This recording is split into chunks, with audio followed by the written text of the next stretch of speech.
কিন্তু আমি এমন রবের গোলাম, পানির ভেতরে ডুব দিয়ে কি করি কেউ জানে না। আমার মালিক ওয়াহুয়া মাআকুম আইনামা কুনতুম। আরে বান্দা যেদিকেই থাকে আমার মালিক সেদিকেই হাজির। আমার মালিকের ফাঁকি দেওয়ার কোনো সুযোগ নাই। আল্লাহ বলেন ফাআইনামা তুওয়াল্লু ফাসাম্মা ওয়াজহুল্লাহ। রে বান্দা তুই যেদিকেই তাকাও সেদিকেই আমার মাওলার কুদরত হাজির। আসিয়া বলে ফেরাউন মরিয়া যাব, তোমাকে একবারও খোদা বলে স্বীকার করব না। আসিয়া ডাক দিয়ে কয়, ফেরাউন ডাক দিয়ে কয় আসিয়া রেডি হইয়া যাও, যদি আমাকে খোদা বলে স্বীকার না করো তোমাকে আমি শুলিবিদ্ধ করে ফাঁসি দিয়া মেরে ফেলবো।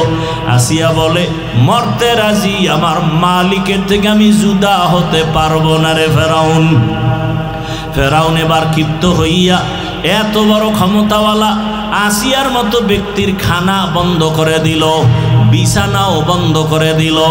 এবার তারিখ দিয়ে দিল, আসিয়া যদি এতদিনের মধ্যে আমাকে রব বলে স্বীকার না করে রেডি করো ময়দানে, ঘোষণা দিয়া দাও আসিয়ার ফাঁসি হবে। ঘোষণা দিয়া দিল, আসিয়াও মজবুত হয়ে গেল, মরিয়া গেল আমার মাওলাকে আমি ছাড়ব না। আমি দুনিয়াতে যারে আপন মনে করি, আরে কেউ তো আমার সাথে কবরে যাবে না। আমার ভাই বোন মা বাবা টাকা পয়সা বাড়ি গাড়ি সব আমার থেকে আলাদা হইয়া যাবে, ওই কবরে থাকবে আমার মালিক। ওই আল্লাহকে নিয়েও যদি কবরে যেতে না পারি আমার উপায় কি হবে? আসিয়া চোখের পানি ছেড়ে আল্লাহর কাছে কান্না করে আজকে তারিখ হয়ে গেল আসিয়ার শুলিবিদ্ধ ফাঁসি হবে। আসিয়াকে যখন হাতে পায়ে রশি লাগাইয়া ফাঁসির মঞ্চে নিবে যাচ্ছে, আসিয়া চোখের পানি ছেড়ে কাঁদতেছে। হঠাৎ করে দেখে জমানার নবী মুসা ওই পথ দিয়া হাইটা যায়। আসিয়া ডাক দিয়া কয়, রে নবী মুসা, আপনি জানেন নি আমি আসিয়ার খবর কি? নবী মুসা বলে জানি, আজ তোমাকে ফাঁসির মঞ্চে নেওয়া হচ্ছে। আসিয়া ডাক দিয়ে কয়, নবী মুসা আপনি তো তুর পর্বতে যান, আমার মাওলার সাথে মাঝে মাঝে কথা বলেন, আমাকে একটু বলবেন না আমি যে এখন মরতে যাইতেছি, আমার মাওলা এই মুহূর্তে আমার উপরে বেজার না খুশি? নবী মুসা ডাক দিয়া কয়, রে আসিয়া এই মুহূর্তে আমার মালিক তোমার উপরে অনেক অনেক খুশি। আসিয়া এই কথা শুই না আসমানের দিকে তাকায় একটা চিৎকার দিছে কোরআনের আয়াত। আসিয়া ডাক দিয়া বলে, ক্বালাত রব্বি বিনিলি ইনদাকা বাইতান ফিল জান্নাহ। ও দয়ার মালিক তাকাইয়া দেখো,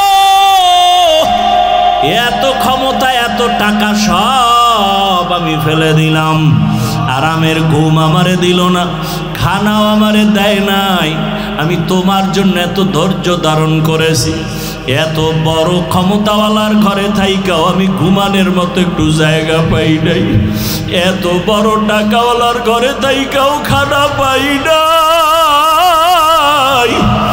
এখন আমার ফাঁসি হাজার হাজার মানুষ দেখার জন্য আছে। ও আল্লাহ, বিদায় বেলা আমার কলিজার একটা দাবি, জান্নাতে তোমার পাশে একটা ঘর বানাইয়া দিও। ও আল্লাহ, তোমার পাশে একটা জান্নাতে ঘর বানাইয়া দিও। আসিয়া এই দোয়া করিয়া হঠাৎ করে কিছুক্ষণ আসমানের দিকে তাকাইয়া কান্না বন্ধ করে হাসা শুরু করলো। ফেরাউন বলে, এতক্ষণ কান্না করেছো, এখন মরণকালে আবার কেন হাসো? আসিয়া কয়, ফেরাউন তোর কপাল খারাপ, তুই দেখো না বুঝো না, বিদায় বেলা আমার মালিক আমার অন্তর চক্ষু খুলে দিয়েছেন, আমারে ঘুমানোর জায়গা দাও নাই, খানা দাও নাই, আমি মালিকের কাছে একটা জান্নাতে ঘর আমি চাইছি। আল্লাহ আমার অন্তর চক্ষু খুলে দিয়েছেন, আমি তাকাইয়া দেখি সেই জান্নাতের ঘরের ছবি।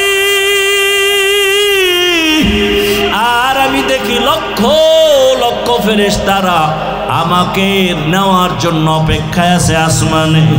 আমার রূহটা আমার মালিকের কাছে নিয়ে যাবে। তাড়াতাড়ি আমারে মৃত্যুদণ্ড দিয়া দাও। ভেদ করলে আমার মালিকের আমি এখন সাথে সাথে পেয়ে যাব। মরণের পর্দা উঠাইলেই আল্লাহ তো আদা করেছেন, ফামান কানা ইয়ারজু লিকা রাব্বিহি ফালইআমাল আমালান সালিহা ওয়ালা ইউশরিক বিইবাদাতি রাব্বিহি আহাদা। এরে বান্দা, যদি রবের সাথে মোলাকাত করতে চাও, শিরিক মুক্ত ঈমান আর আমল তৈরি করে নাও। মরণের পর্দাটা ভেদ করিয়া রবের সাথে তোমার মোলাকাত হয়ে যাবে। আসিয়া যখন হাসতে হাসতে মঞ্চে চলে গেল, মরণ হয়ে গেল, হাসতে হাসতে মালিকের দরবারে চলে গেল। ও আমার যুবক বাবারা, ও বৃদ্ধ বাবাজি, পর্দার আড়ালের মা বোনেরা, হেদায়াতের মালিক আমার আল্লাহ।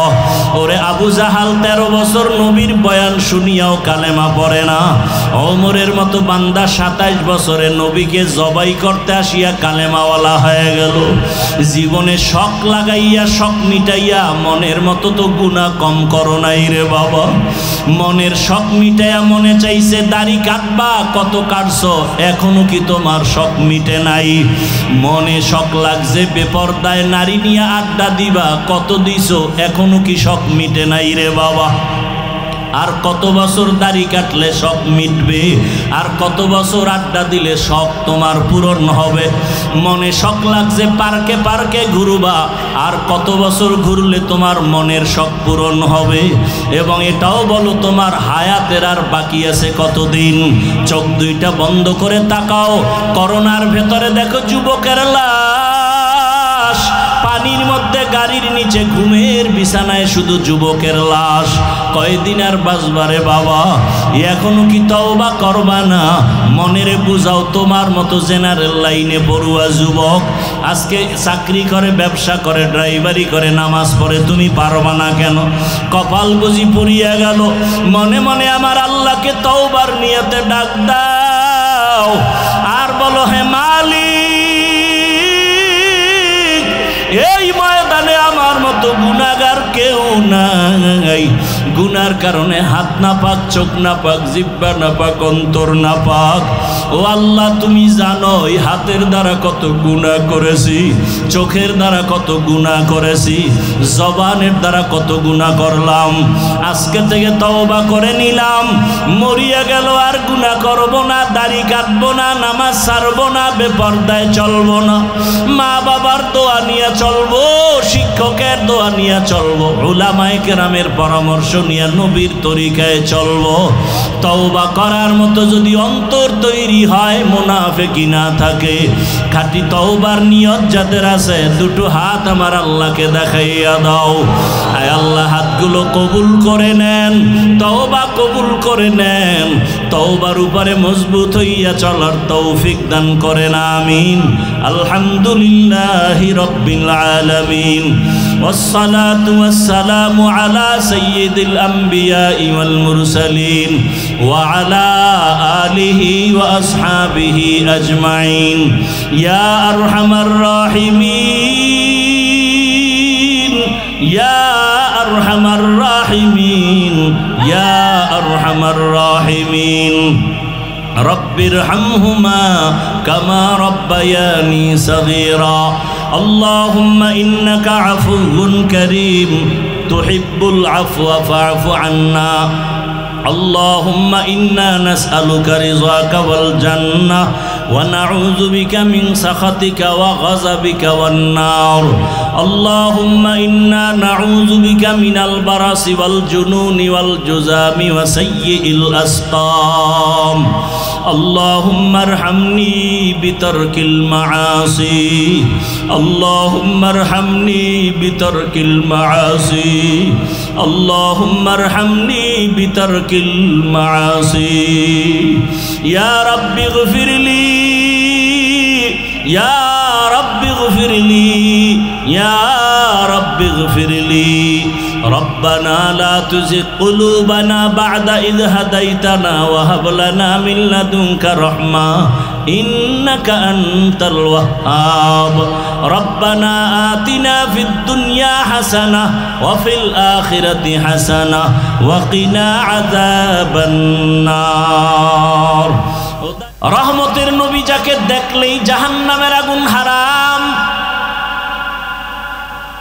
কেমন মায়ার নবী আমার, এক নজর দিবে পেটের ক্ষুধা নিবারণ হয়ে যাবে। কেমন রহমতের নবী আমার, যেই নবীর শরীর মোবারকে মশা মাছি পড়া হারাম। রহমতের নবী দিনের বেলা হাঁটেন, সূর্যের গরম নবীরে কষ্ট যেন না দেয়, মেঘের খণ্ড ছাতা হিসাবে ছায়া দিতেছে। রহমতের নবী যখন রাস্তা দিয়া চলেন, দুপার্শ্বের গাছ নত হইয়া রসুলকে সালাম দেয়। কেমন মায়ার নবী আমার, রহমতের নবী যেখানে কদম রাখেন ওই জায়গা থেকে দীর্ঘ বছর পর্যন্ত শুধু মিশকের ঘেরান। আম্মা জান আয়েশা রাদিয়াল্লাহু আনহা বলেন, নবীর ঘাম আমি বোতলের মধ্যে ভরে রাখতাম আর আমরা আতর হিসাবে ব্যবহার করতাম। কেমন মায়ার নবী, যেই নবীকে দেখার জন্য গর্তের সাপ পাগল, গর্তের পিপিলিকা আল্লাহর কাছে আরজি পেশ করে রহমতের নবীর রওজা দেখবে। নুজহাতুল মাজালিস নামক কিতাবে ঘটনা আছে, সেই নবীকে মাছ দেখতে চায়, গাছ দেখতে চায়। যেই নবীকে দেখার জন্য কুল মখলুকত পাগল, কিন্তু কপাল কত খারাপ, সেই নবীকে টানা একবার আর দুইবার না 13 বছর দেখলো, নবীর বয়ান শুনলো, কিন্তু কপালে কালেমা আসলো না। 13 বছর বয়ান শুনছে, কাছে বসে রসুলকে দেখছে, কালেমা। এত বড় বেঈমানের নাম জানেননি? কি নাম? এর নাম কপাল। এর নাম কি?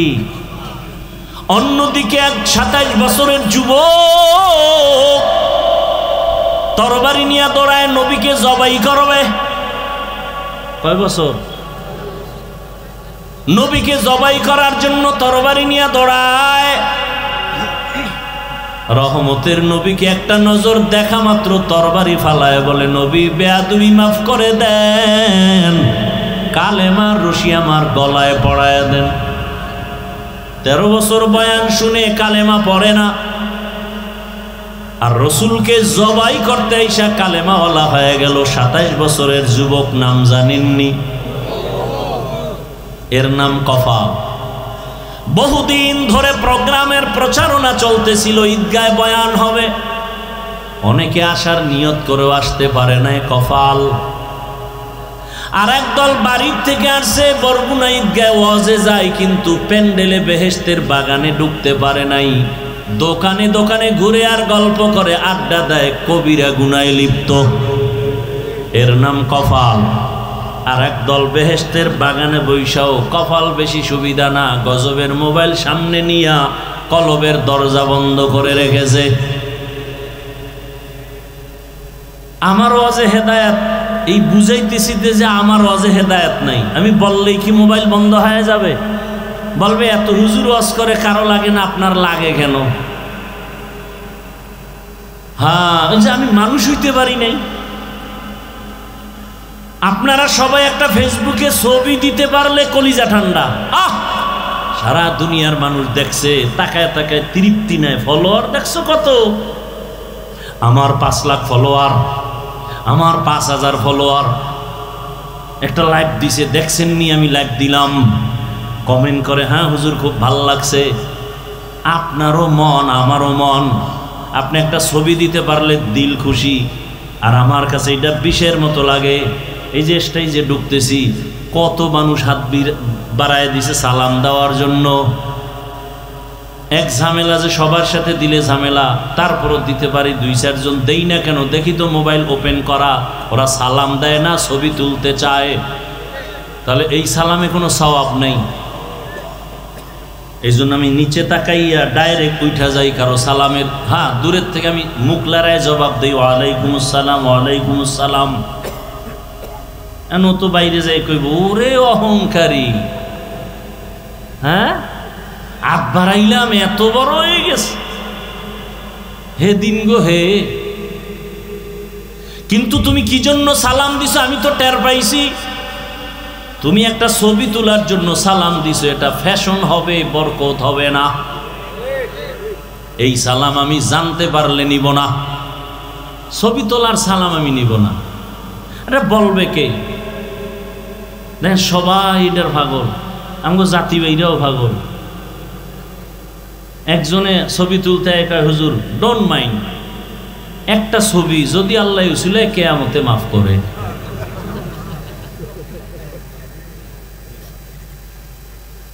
বাথরুম থেকে বেরোয় দেই ছবি, আমি কিন্তু ভিতরে আইলি না কেন?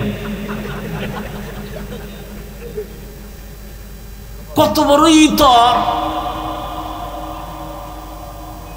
সারা দুনিয়ার সব মুফতিয়ানে কেরাম একমত, অনর্থক কোন ছবি তোলা হারাম, হারাম, হারাম, এমনি হারাম, কোন জরুরত ছাড়া এমনি হারাম, কবিরা গুনাহ।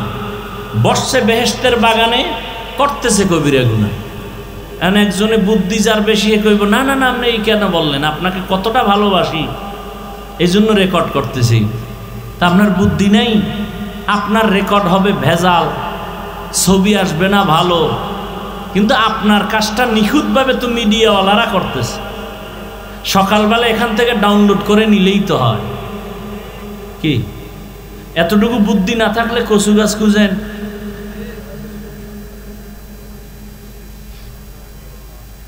কেন মোবাইলটা দেখান লাগবে? আল্লাহ না করুন এই মোবাইল ধরে রয়েছেন, তো যারা নেওয়ার এরা টার্গেট করতেছে, কার্ডটা নিলে আমার 2 দিনের বাজার হইব। মোনাজাতের পরে তো মোবাইল নিয়ে দৌড়, আপনি এনে খুঁজবেন মোবাইল করে, তো পাখা মাঠ, আপনার কি ভিতরে গেছে নাকি? যে নিচে তো লয়ে দৌড়। আপনার কপাল ভালো যে আপনারটা পছন্দ করছে, সবার মোবাইল তো পছন্দ হয় না, আপনারটা পছন্দ হয়ে গেছে, নিয়ে গেছে। এইবার যে পুরা টাইম রেকর্ড করলেন আর মোবাইল চুরি হয়ে গেল, আমও গেল সালাও, এই আকামটা করার লেগে পাগল হয়ে গেছে। আল্লাহ সব ভাইকে সহি বুঝ দান করেন। আল্লাহ তো রহমতের নবীকে 13টা বছর দেখলো, কালেমা পড়লো না, আর তরবারি নিয়ে আসছে জবাই করতে, কালেমাওয়ালা হয়ে গেছে। এত পাওয়ার আল্লাহ ওমরকে দিলেন। নবী বলেন লাউ কানা বাদি নাবিয়্যুন লাকানা উমর, আল্লাহ আমার পরে নতুন আরেকজন নবী যদি কাউকে বানাইতেন, ওমর হইতো নবী। এবার জানা থাকলে বলেন ওমর কি নবী? যদি নবী হইতো তো ওমর হইতো। ওমর যেহেতু নবী না, গোলাম আহমদ কাদিয়ানীও নবী না। আল্লাহ হেদায়াত দান করুন। কাগো কাদিয়ানী গো, ও আমার দরকারই নেই, আমনের হেদায়াতের চিন্তা করেন। এখানে কইতেছেন কাফের কাফের, দোহানে যাইয়া প্রাণের জুস খায়, আসেনি? সিজন কোম্পানি, প্রাণ কোম্পানি, RFL কোম্পানি, সব কাদিয়ানি কাদিয়ানি কাদিয়ানি। ঘামের টাকা দিতেছেন ওদেরকে। আল্লাহ হেদায়াত দান করুন। দুনিয়াতে আল্লাহ মানুষ পাঠাবার আগেই মানুষকে সৃষ্টির শ্রেষ্ঠ মর্যাদা দিবেন, আল্লাহ সিদ্ধান্ত নিয়ে নিলেন। পাঠাবার পরে না আগে? আল্লাহ সিদ্ধান্ত নিলেন, স্থায়ী না অস্থায়ী? স্থায়ী সিদ্ধান্ত নিলেন, মানুষ হবে সৃষ্টির শ্রেষ্ঠ। নূরের সৃষ্টি শ্রেষ্ঠ না, আগুনের সৃষ্টি শ্রেষ্ঠ না, মাটির সৃষ্টি মানুষ। কথা বলেন না কেন? সিদ্ধান্ত কার? মানুষ পাঠাবার পরে না আগে? অস্থায়ী না স্থায়ী? জানা থাকলে বলেন আল্লাহর এই স্থায়ী সিদ্ধান্ত মানে না কে? ওয়ালাকাদ কাররামনা বানি আদম ওয়া হামালনাহুম ফিল বাররি ওয়াল বাহরি ওয়া রাযাকনাহুম মিনাত তাইয়্যিবাত। ওয়া ফাদ্দালনাহুম আলা কাসীরিম মিম্মান খালাকনা তাফদীলা। বনি আদম বড় দামি এক প্রাণী আল্লাহ বানাইলেন। আল্লাহ বলেন এদের এত দাম, জমিনে চলার জন্য পথ দিলাম, পানির মধ্যে চলার মতো ব্যবস্থা আমি করলাম। পানির মধ্যে চলে মানুষ, দুনিয়ার প্রাণী যেটা পানির মধ্যে চলতে পারে এটা উপরে চলতে পারে না, মরে যায়। কিছু প্রাণী আছে স্থলে চলে, মাটির উপরে চলে, পানির মধ্যে পড়ে গেলে মরে যায়। মানুষ এমন এক সম্মানিত প্রাণী, ওরা চাইলে মাটির উপরে চলবে, মরবে না, পানির ভেতরে চলবে, মরবে না, পানির উপরে চলবে, মরবে না, হাওয়ার উপরে চলবে, মরবে না। এই সম্মান কে দিলেন? দেখা যা कुरान में आए मोहतारम मुस्तफा की उम्मते खैरुल उमाम। বনি আদম বড় দামি, এদের জন্য আল্লাহ বলেন আমি উত্তম খানার আয়োজন করেছি। আমি পিপিলিকার খানাও দেই, আমি উড়ন্ত পাখির খানাও দেই, হাজারো কোটি মাছ নদীর মধ্যে খানা কে দেন? জঙ্গলের ভেতরে হাজারো প্রাণীকে খাওয়ায়। সমুদ্রের ভেতরে বড় বড় বড় সমুদ্রে এক একটা মাছ আছে, নীল তিমি তার নাম। নীল তিমির খানার তালিকায় লেখা প্রতিদিন 1000 কেজি চিংড়ি মাছ একটা নীল তিমির জন্য কে খাওয়ায়? জমিনের মধ্যে একটা পাহাড় আছে কহে কাফ, ওই পাহাড়ের মধ্যে একটা প্রাণী বসবাস করে সিমর্গ। ওই প্রাণীটার প্রতিদিনের খাদ্য তালিকা 40টা মোটা তাজা হাতি। সুবহানাল্লাহ বলবেন না? কে খাওয়ায়? ওয়া তারযুকু মান তাশাউ বিগাইরি হিসাব।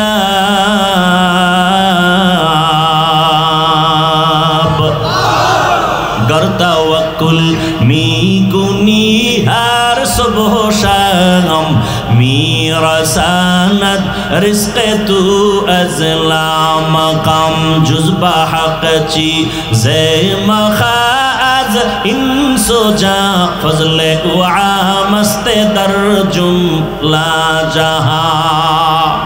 पिपीलिकार खाना के देन? कोनो पिपीलिका ना, পিপিলিকা। জঙ্গলে হাজারো প্রাণী আছে, খানা কে দেন? আপনাদের বরগুনার সকাল 8টায় সেই প্রাণীরা খানা খায়।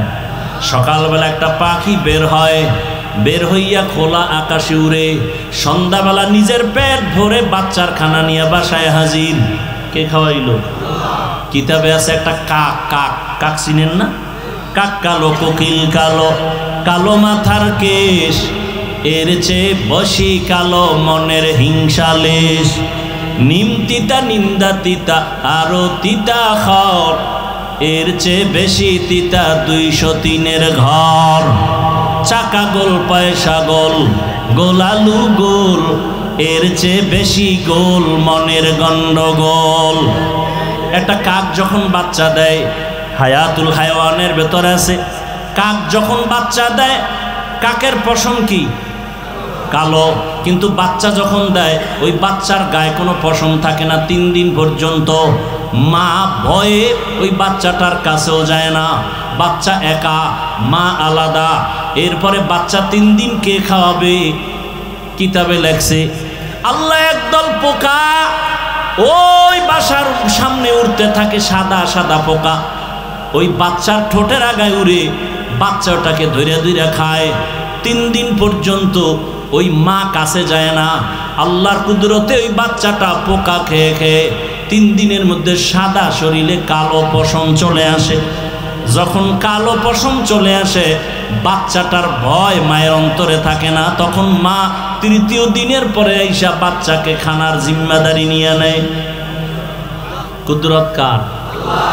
বলেন, পিপিলিকার খানা আল্লাহ দেয়, আসমানের খানা আল্লাহ দেয়, প্রাণীদের খানা, নদীর মাছের খানা আল্লাহ দেয়। না খায় মরছে কেউ? ওদের খানা কি একটা জায়গায় দেয় যে আইসা খায়, না জায়গায় পৌঁছে দেয়? বলেন ওরা দামি না আমরা দামি? বলেন। আল্লাহ আমগো দিতে পারে না? আপনারা পাগল হয়ে গেছেন কেন খানার জন্য? আমরা তো ওদের থেকে আরো দামি। পিপিলিকার খানা যদি আল্লাহ গর্ত দিতে পারেন, নদীর মাছের খানা যদি ভেতরে পৌঁছায় দিতে পারেন, আমরা তো আল্লাহর পেয়ারা গোলাম, আল্লাহ তো আমাদের ঘরে খানা দিয়া যাবেন, কিন্তু দেন না কেন? দেয় না তো দেন, আমরা খুঁজাও পাইতেছি না। কারণটা কি? এর একমাত্র কারণ, ওরা কেন পায় আমরা কেন পাই না? ওরা আল্লাহর ডিউটি ঠিক মতো পালন করে, বেয়াদবি করে না। আর মানুষ পদে পদে আল্লাহর তা খাইয়া লইয়া আল্লাহর সাথে বেঈমানি করে। আল্লাহর হুকুম ঠিক মতো আমরা মানি না, স্লোগান তোরা মানি না, খাবে না, তা হবে না, তা হবে না। অথচ কত মানুষ বড় অসহায়, এরা ঠিক মতো খানা পায় না। আল্লাহ বলেন, মানুষ তোমার জন্য পিওর খানার আয়োজন করেছি, কুকুরেও খায়, তুমিও খাও, তবে কুকুরের থেকে তোমার খানা পিওর। মানুষের খানা যত আছে সব কাবার লাগায় দিছেন। তুমি ভাত খাইবা, চাল কাবারে লাগানো, বাহিরের ময়লা জানো তোমাকে ক্ষতি না করে। রুটি খাইবা, গমটাও কাবারে আটকায় দিছেন। ফল খাইবা, কাবারে আটকানো। মাছ খাইবা, কাবারে আটকানো। গোশত খাইবা, চামড়ার কাবার দেওয়া। একজনকে আমি চামড়া খাবো, পশমের কাবার খুইলা খা। কিছু কিছু ফল আছে এটা কাবার সহ খাওয়া যায়, তাহলে এটা কেমনে খাবে? এটার কাবার থাকলেও কাবারটা এত সফট, ময়লা এটা ধরে রাখতে পারে না, ময়লা থাকে না। আপেল খাও কাবার সহ, ময়লা আটকাবে না। হালকা পানি দাও, একটা টিস্যু দিয়ে মোছা দাও, ময়লা থাকবে না। আর যেটি আটকাবে, এই কাবারগুলো ফেলে ভেতরের পিওরটা খাও। কি সুন্দর কাঁঠাল, কি সুন্দর আম, কি সুন্দর লিচু, 12 মাস কে খাওয়ায়? কিন্তু নিমক হারাম মানুষ বাম হাত দিয়ে খায়, বিসমিল্লাহ কয় না। আছে না নাই? তুকু যাও সুন্নতে আহমদ কুজা বা মোহাম্মদ कैबुअद निस्बत तोरा मन अहब्बा सुन्नती कौले रसूल मजदाए काना माई हम कुन कबूल। তো বলতেছিলাম অনেক কথা। আল্লাহ মানুষকে সৃষ্টির শ্রেষ্ঠ মর্যাদা দিলেন। নূরের সৃষ্টি শ্রেষ্ঠ না, আগুনের সৃষ্টি শ্রেষ্ঠ না, একমাত্র মাটির সৃষ্টি মানুষ শ্রেষ্ঠ। সিদ্ধান্ত কার? স্থায়ী না অস্থায়ী? বলেন আল্লাহর স্থায়ী সিদ্ধান্ত মানে নাই কে? ইবলিস। মানুষ বড় শ্রেষ্ঠ। এই মানুষ দুনিয়াতে পাঠাবার আগে আল্লাহ এই মানুষ যেন তার সম্মান ধরে রাখতে পারে এজন্য ব্যবস্থা দিলেন দুইটা। কয়টা? এক ব্যবস্থার নাম ব্যক্তি, আর এক ব্যবস্থার নাম কিতাব। ব্যক্তি 4 দল। ওমাইয়ুতিল্লাহ ওয়ার রাসূল ফাউলাইকা মাআল্লাযীনা আন'আমাল্লাহু আলাইহিম মিনান নাবিয়্যিনা ওয়াস-সিদ্দীকিনা ওয়াশ-শুহাদা'i ওয়াস-সালিহিন। আল্লাহ নিজেই বলেন ওয়া হাসুনা উলাইকা রাফিকা। নবীগণ, সিদ্দিকগণ, শহীদগণ, সালেহগণ, আল্লাহ বলেন এরা তোমার চূড়ান্ত পিওর বন্ধু, জান্নাতে নিয়ে যাবে এরা। বান্দার দাম কত! আল্লাহ মানুষকে 2টা ব্যবস্থা দিছেন। সম্মান যদি টিকাইয়ে রাখতে চাও 2 ব্যবস্থা গ্রহণ করিও। একটা যদি ছেড়ে দাও মরার আগে ধ্বংস। বর্তমান দুনিয়া তো আছে, একদল বলে আমরা ব্যক্তি মানি, কিতাব বুঝিও না, মানিও না, ওরা সব ধ্বংস, গোমরাহ। আর এক দল আছে ওরা বলে আমরা কিতাব মানি, ব্যক্তি মানি না, ওলিয়া উলিয়া মানি না, মাযহাব মানি না। আল্লাহর কসম একবার, আল্লাহর কসম 2 বার, আল্লাহর কসম 3 বার। এ জমিনে যারা বলে ওলি আউলিয়া মানি না, ওরা কোরআন মানে না, বুখারী শরীফ মানে না, ওরা ভণ্ড, ওরা বাতিল। ওদেরকে যারা বাতিল বলে না, খোদার কসম তারাও বাতিল। বিস্তারিত বলার সময় নেই। ওলিয়া উলিয়া যারা মানে, উলিয়ার কথা বুখারীতে বলছেন, কোরআনও বলছেন, বিস্তারিত বলার সময় নাই। যারা ওলি আউলিয়া বলে মানি না, ওরা কোরআন মানে না, বুখারী মানে না, ওরা বাতিল না হক। ওদের যারা বাতেল বলে না তারাও বাতেল। এরে নবীর উম্মতের দল, আল্লাহ পাক দুই ব্যবস্থা দিছেন। যারা বলে আমরা কিতাব মানি ব্যক্তি মানি না, এরাও বাতেল, এরাও গোমরা। আর যারা বলে আমরা কিতাবও মানি ব্যক্তিও মানি, তারাই হলো হক।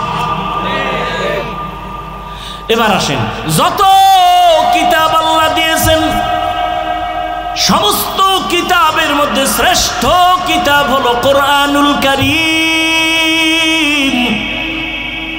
আর যত ব্যক্তি জমিনে আল্লাহ দিয়েছেন মানুষকে হেদায়াতের পথ দেখানোর জন্য, যত মানুষ আল্লাহ বানাইছেন ব্যক্তি, সমস্ত ব্যক্তিদের মধ্যে শ্রেষ্ঠ ব্যক্তি হলেন রহমাতুল লিল আলামিন। ভালো করে খেয়াল করিয়েন। আর কষ্ট হলে বলেন আমি ছেড়ে দেই। উঠা বসা করেন কেন? এতক্ষণ কি বুঝাইলাম? বাসায় যেয়ে ঘুমাবেন? ঘুমাবেন? বাঙালি ঘুমায় রাতে, যাও কিছু ঘুমাবে, গরমের কারণে পারবে না। আর যাও একটু ঘুমাবে, বরকতি এক চাকরি তো আছে যে মোবাইলের হক আদায় করে, এরপরে ঘুমাইতে ঘুমাইতে ফজরের আগে এই মোবাইলের হক আদায় করতে করতে আর ঘুম নাই। হায় রে গজবের মোবাইল! ঘরে ঘরে রুমে রুমে জেনা জেনা চলে সারা রাত। চোখের জেনা, কানের জেনা, জবানের জেনা, অন্তরের জেনা। ছেলে এক রুমে ঘুমায় মোবাইল নিয়ে জেনা করে, মেয়ে আর এক রুমে ঘুমায় মোবাইল নিয়ে দর্শন, চোখের দর্শনের জেনা, অন্তরের জেনা। মা এক রুমে মোবাইল জেনা, বাবা আর এক রুমে মোবাইল জেনা। এই পরিমাণ জেনা চলে ঘরে ঘরে, রুমে রুমে। উচিত ছিল ঘুমের মধ্যে আল্লাহর গজব এসে চেহারাটা শুকরের মতো বানাইয়া দেওয়া। দেন না কেন? রাহমাতুল লিল আলামিনের উম্মত হওয়ার কারণে। ইমামুল আউয়ালিনাল আখিরিন বাহরে সাদকা রাহমাতাল লিল আলামিন। কেমন মায়ার নবী, চিল্লিদের যুবক, যেই রাসূলকে দেখার জন্য আল্লাহর এক আশেক পাগল। ওই নবীরে দেখলা না রে বাবা? যদি নবীর মোহাব্বত অন্তরে জমা করতা, জীবনে তুমি গলায় ছুরি লাগাইতা, দাড়ির মধ্যে অস্ত্র লাগাইতে পারতা না। রহমতের নবী আমার সমস্ত ব্যক্তিদের মধ্যে শ্রেষ্ঠ, রাহমাতুল লিল আলামিন। আর সমস্ত কিতাবের মধ্যে শ্রেষ্ঠ কিতাব হলো কোরআনুল কারীম। এই দুইটার মধ্যে ব্যবধান কি? বলে কিতাবের থেকে ব্যক্তির পাওয়ার বেশি। ব্যক্তি আসছে জমিনে আগে, কিতাব আসছে পরে। ব্যক্তি আসছে অনেক বেশি, কিতাব আসছে অনেক কম। ব্যক্তি আসার পরেই আল্লাহ কিতাব দেন নাই, ব্যক্তিটাকে আল্লাহকে যোগ্য বানাইয়া তারপরে কিতাব দিছেন। জ্বলন্ত প্রমাণ রহমাতুল লিল।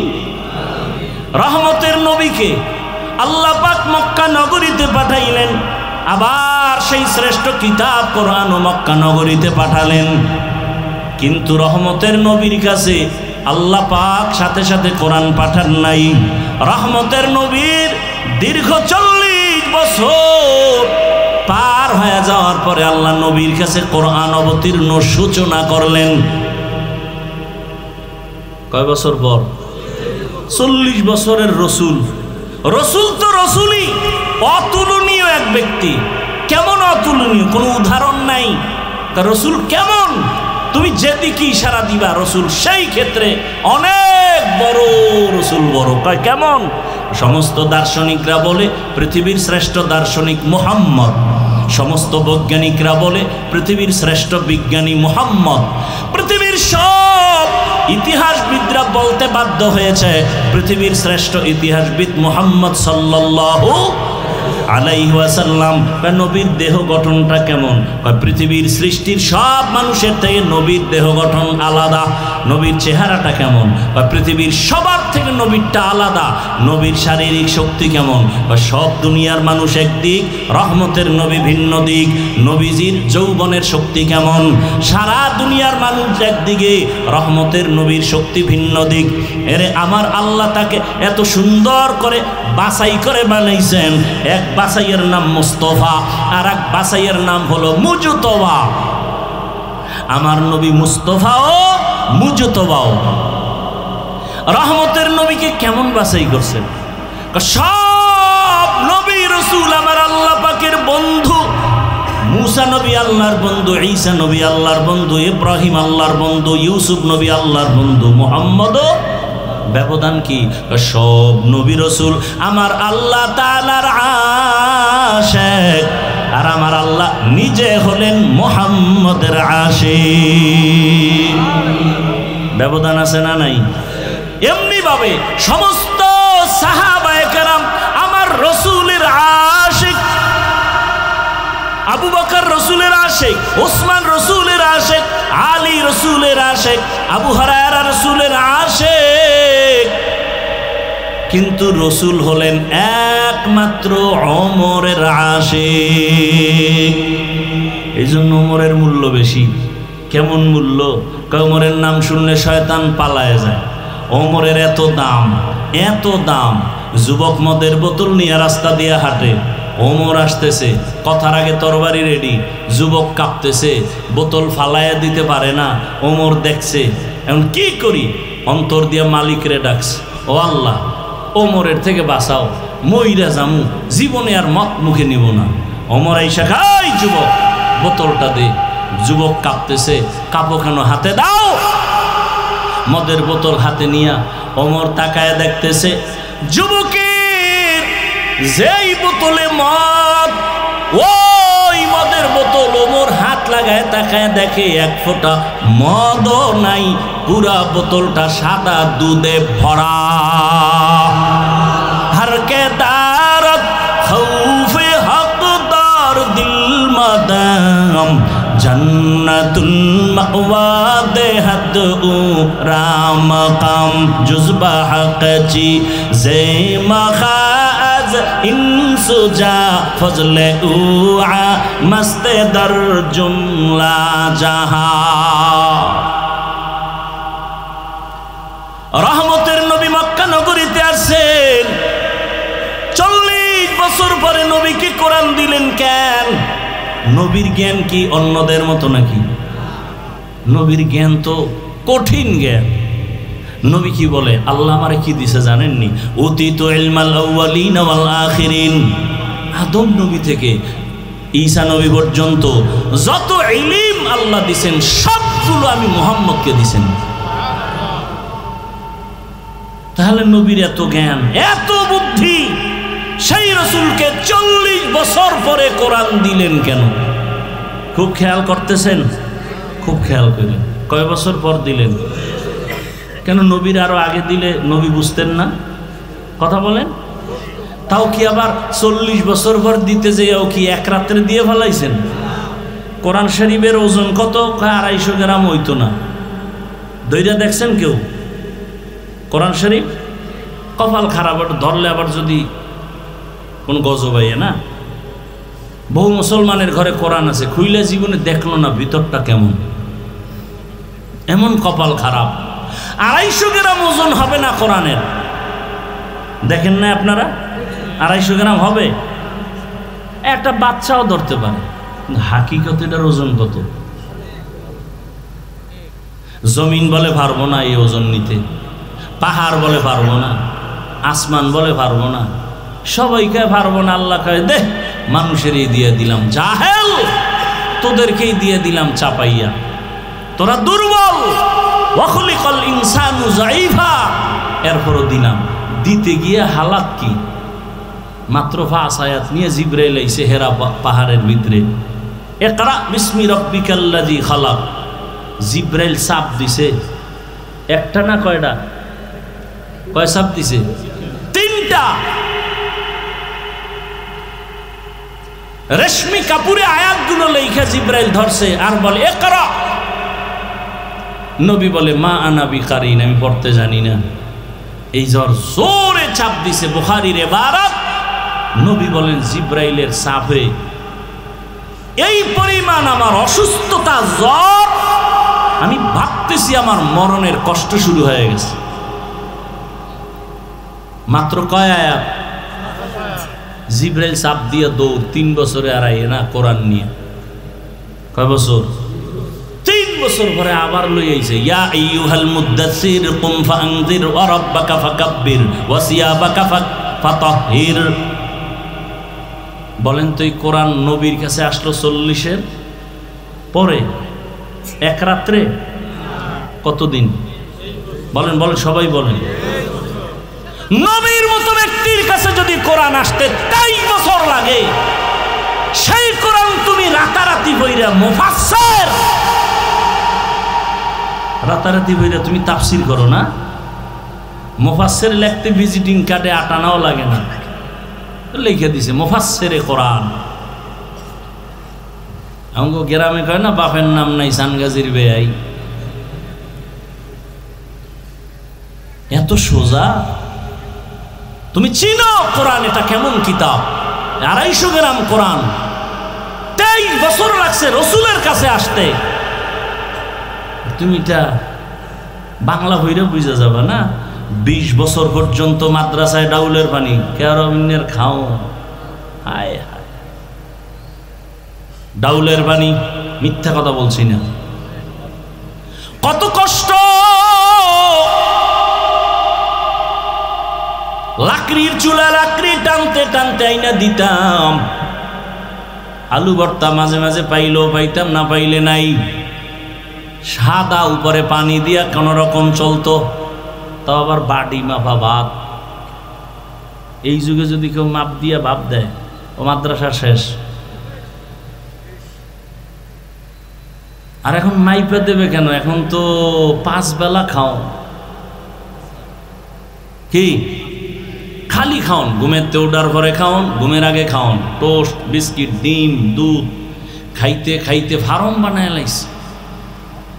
সিফা সাফা সব ছিদ্র মিদ্র খাওনের ঠেলায় বন্ধ। এলেম ডুববে কোন ছিদ্র দিয়া? হ্যাঁ, এলমেরা এজাজ করদান বেহিসাব খলকেরা দাদান জবাবে বাসাওয়া ভাগনা দারাত দোস্তে খলকা জারেরা নিস্তে ই খাসলাত একে দিনদারেরা। আমরা বিরোধিতা করি না কেন? কিছু বড় লোকের ফলাফল, কিছু তো দিনের লাইনে আসতেছে।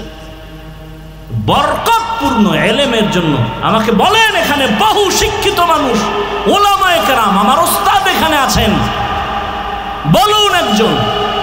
আল্লাহ নিজে বলতেছেন, লা তুহাররিক বিহি লিসানাকা লিতাজালা বিহি ইন্না আলাইনা জামআহু ওয়া কুরআনা। হে রাসূল, আপনি কষ্ট করবেন না, আমি কোরআন আপনাকে কুদরতিভাবে সিনার মধ্যে জমা করে দিব।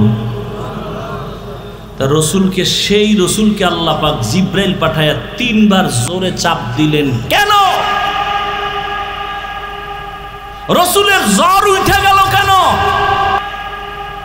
রসুলের সিনার সাথে জোরে চাপ দেওয়া গোটা দুনিয়ার মানুষকে শিক্ষা দিয়ে গেলেন, যেহেতু রসুল আদর্শের মডেল।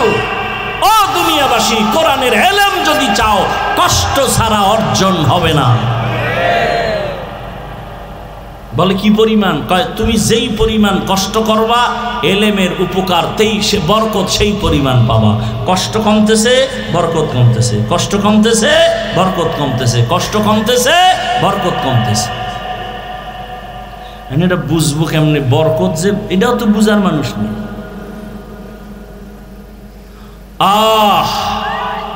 40টা বছর পরে নবীর হাত কাছে কোরআন। রহমতের নবী দীর্ঘ 40 বছর কারো কাছে কোনো দাওয়াত দেন না, নামাজের কথা নাই, রোজার কথা নাই, কোরআন আসছে, দাওয়াত শুরু। এই কিন্তু এসে গেছি মুখে, আগাবো তো নাকি শেষ করব? আসল আলোচনা কিন্তু কই মনে আছে তো? আর রহমান, এই ঘুরে টুরে আসছি কি 40 বছর রহমতের নবীর কোনো দাওয়াতের কাজ নাই। নবী শুধু শুধু মানুষের সাথে হাসি মুখে বুকে লাগায়, মুশরিকের সাথে বুকে লাগায়। আর হেরা পাহাড়ের গুহায় গিয়া রহমতের নবী আল্লাহর ধ্যানে সময় কাটাচ্ছেন। কোরআন আসলো, দাওয়াত শুরু হয়ে গেল। ইয়া আইয়ুহান নাস কুলু লা ইলাহা ইল্লাল্লাহু তুফলিহুন মান ক্বালা লা ইলাহা ইল্লাল্লাহ ফাদাখালাল জান্নাহ। নবী বলে, এক আল্লাহর ইবাদত করো, এক আল্লাহর ইবাদত করো, এক আল্লাহর ইবাদত করো। দাওয়াত চলতেছে চলতেছে চলতেছে, কেউ দেখেই কালেমা পড়ে, কেউ আর বাঁকা হয়ে যায়। রহমতের নবী কিছুদিন পরে আবার বলে তোমরা রহমানের ইবাদত করো। কার? মুশরিকরা এত বড় নষ্ট, শুধু শুধু রসুলকে কষ্ট দেওয়ার জন্য বাজে প্রশ্ন করতো, লাগে না এরপরও প্রশ্ন করত। নবীজিরে প্রশ্ন করে তুমি এক আল্লাহর কইলে এতদিন না এক আল্লাহ, তুমি আল্লাহকে দুইজন কেন? একবার বললা আল্লাহর, একবার বলো রহমান, কেন একজনই? কথা এতদিন বলছে এক আল্লাহর ইবাদত করবো, এখন কেন বলো আবার রহমানের ইবাদত করব? তো বলো মানির রহমান, রহমানকে। নবী চুপ হয়ে গেলেন, একটু অপেক্ষা করো। আল্লাহ কয় জিবরাইল জলদি করে যাও, বেঈমান মুশরিকরা প্রশ্ন করে ফেলছে, জবাব নিয়ে যাও। আমি রহমানকে তার প্রশ্নের জবাব নিয়ে সূরাতুর রহমান শোনায়া দাও। আর রহমান আল্লামাল কুরআন খালাকাল ইনসান। এইবার খেয়াল করেন, আলোচনার শেষের দিকে শুধু এটার ব্যাখ্যা দিয়ে ইতি টানব।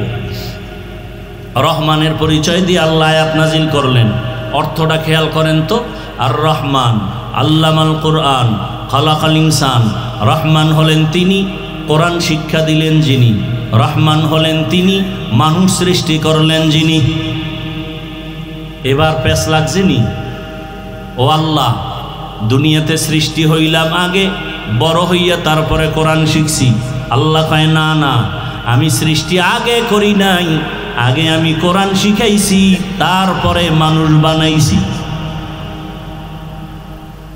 ও আল্লাহ 100% সত্য, ওভার 100 সত্য। আগে আমরা কোরআন শিখি নাই, আগে তুমি মানুষ বানাইছো, এরপরে দুনিয়াতে আইসা বড় হইয়া কোরআন শিখছি। তুমি পুরাটা উল্টা বললা কেন?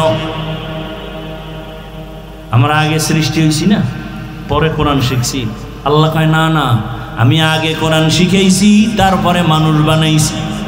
আল্লাহ উল্টা বললেন কেন?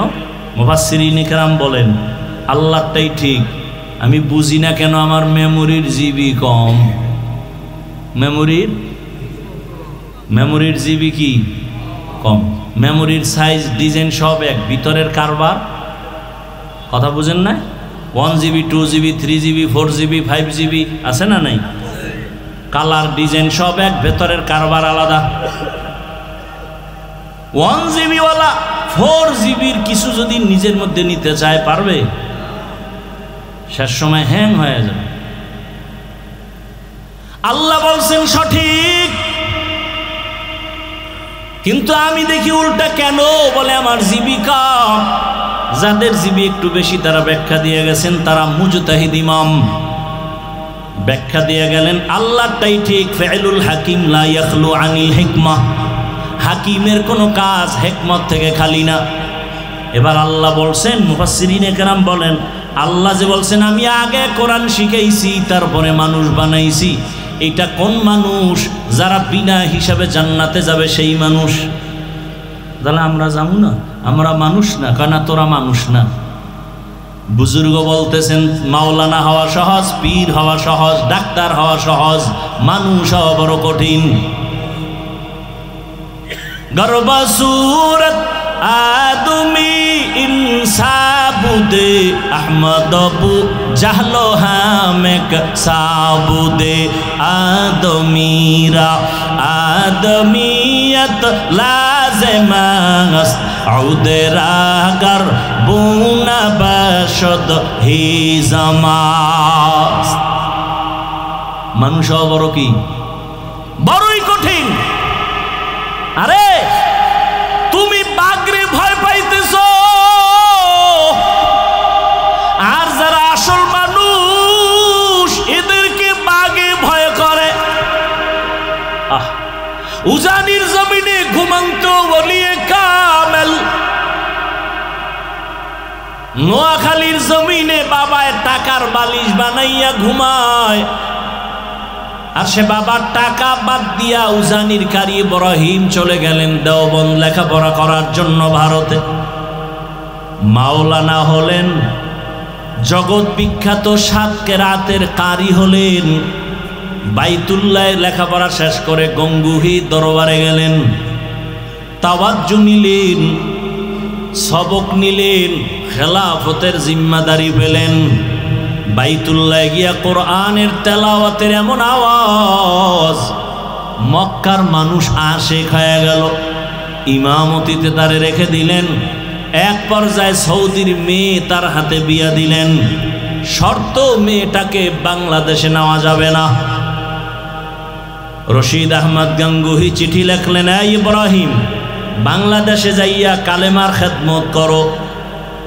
এবার জিগায় বিবি, আমি তো যাব, চিঠি আসছে, তুমি কি করবা? আমিও যাব। অনুমতি নিয়ে চলে আসলেন। আর নোয়াখালী না, চাঁদপুর জেলা কচুয়া থানার উজানি এলাকায় হিন্দুদের মালিকানায় বিশাল জমিন জঙ্গল খরিদ করলেন। খরিদ করিয়া ওই জঙ্গল পরিচ্ছন্ন করার জন্য ভেতরে ঢুকে দেখে একটা সুন্দর গম্বুজ দেখা যায়। গম্বুজের ভেতর একটা বাঘ তার বাচ্চাকে দুধ পান করায়। কারি ইব্রাহিম কয়, রে বাঘ বনিয়াদ মারছে, তুমি তোমার গন্তব্যে চলে যাও। কুমিল্লা জেলার মধ্যে একটা থানা আছে, লালমাই থানা। ওই লালমাই একটা পাহাড় আছে, লালমাই পাহাড়। বাঘ ইব্রাহিমের কথা শুই না বাচ্চা কাঁধের মধ্যে নিয়ে লালমাই পাহাড়ে চলে গেল। তুমি বাঘরে ডরাও, আর আসল মানুষ যারা এদেরকে বাঘে ডরায়, ব্যবধান আছে না নাই? তুমি সাপকে ভয় করো, আর যারা মানুষ এদেরকে সাপ ভয় করে। তুমি টাকাওয়ালা অস্ত্রধারীকে ভয় করো, আর যারা খাঁটি মানুষ এদেরকে সব সন্ত্রাসীরা ভয় করে। তুমি বলবে, প্রশ্ন করো, বাঘ বাচ্চা কাঁদে নিয়ে এটা গেল, ইব্রাহিমের কথা হইল। কাছে থাকলে কানে ধরে জিগিতাম, হইল কিনে দিঘা। তবে পারলাম না, তবে বুঝায় গেলাম। শুনো, গ্রাম এলাকায় গরু দিয়া হাল চাষ করেনি? করে। কারা? সব মেট্রিক পাস। বলেন, সমাজের একেবারে দুর্বল মানুষ, অশিক্ষিত মানুষ, মূর্খ মানুষ, চাষি, তাই তো? সত্য কথা স্বীকার করেন। এই যে একজন দুর্বল মূর্খ চাষি গরু নিয়ে হাল চাষ করে, যখন গরুরে বলে গরু দাঁড়া, দাঁড়ায়নি। বলেন বলেন, গরুরে যদি বলে ডাইনে যা, যায়নি, বামে যা, যায়নি। ওই যে শুরুতে বলছিলাম দেখতে নারী, একটা মূর্খ ব্যক্তি নামাজ নাই, বিড়ি টানে, রোজা নাই, এর কথা যদি গরু শুনে, তো আল্লাহর প্রিয় বান্দা ইব্রাহিমের কথা বাঘ শুনবে না কেন?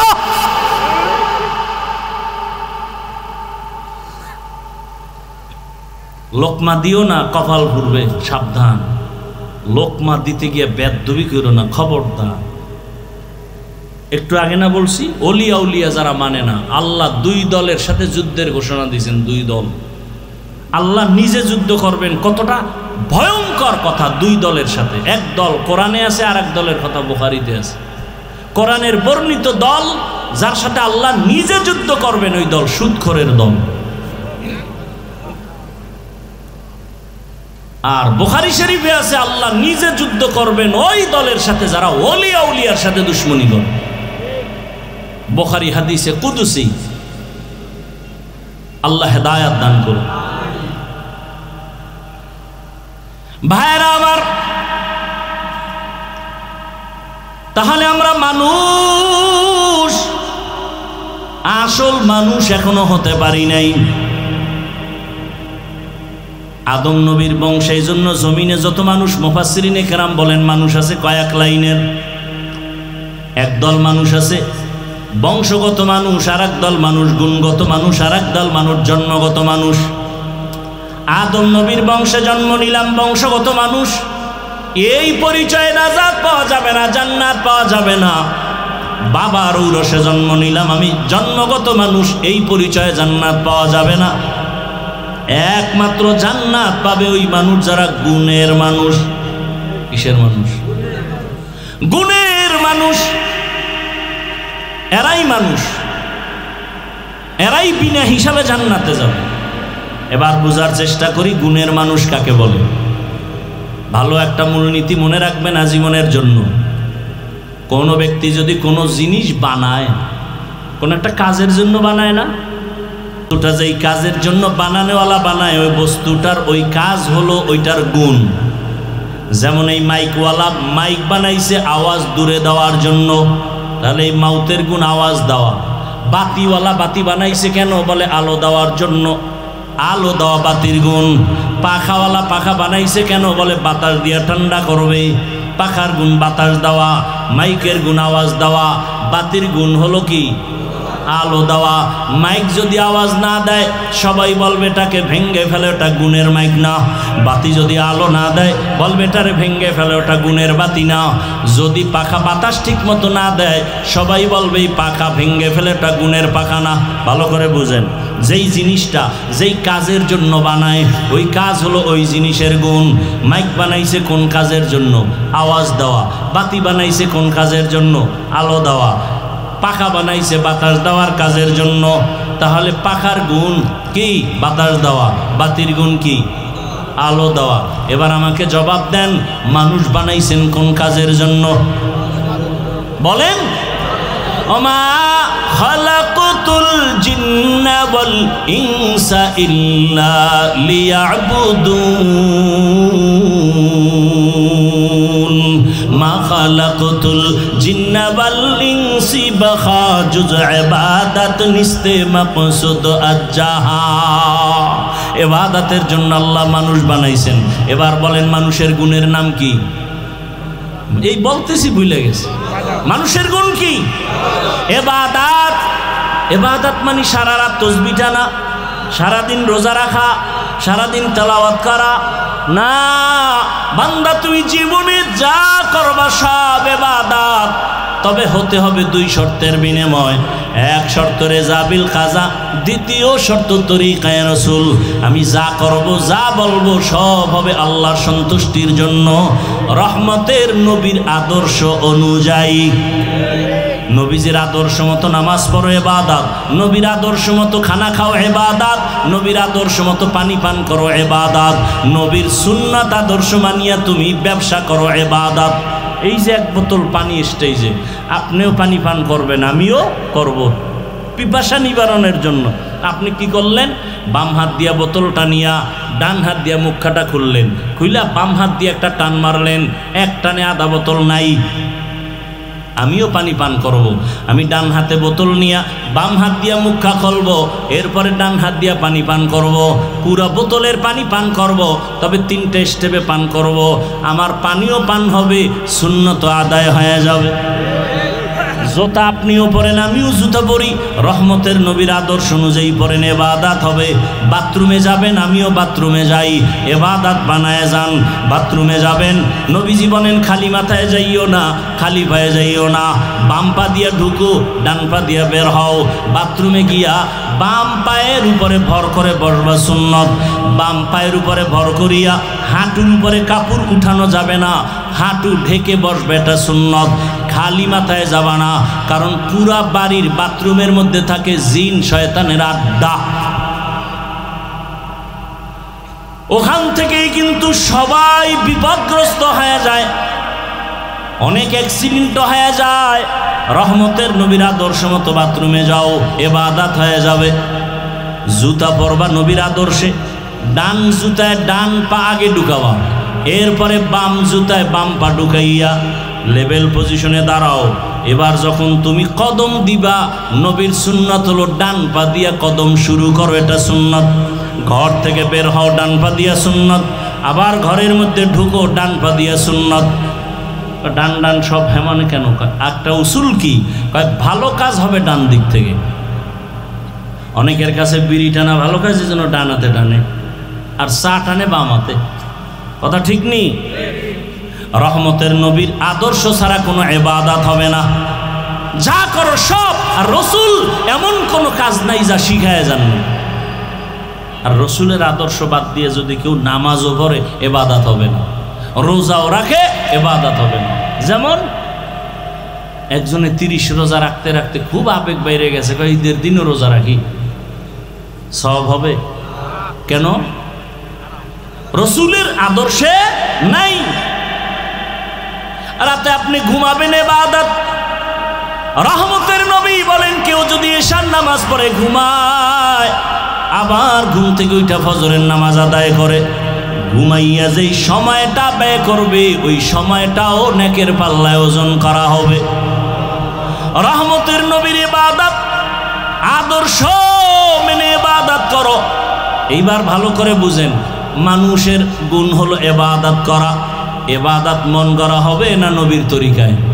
নবীজির তরিকা কি ঘুমাইয়া পাবেন? নবীর তরিকা নিয়ম আছে কোরআন হাদিসে, কথা ঠিক?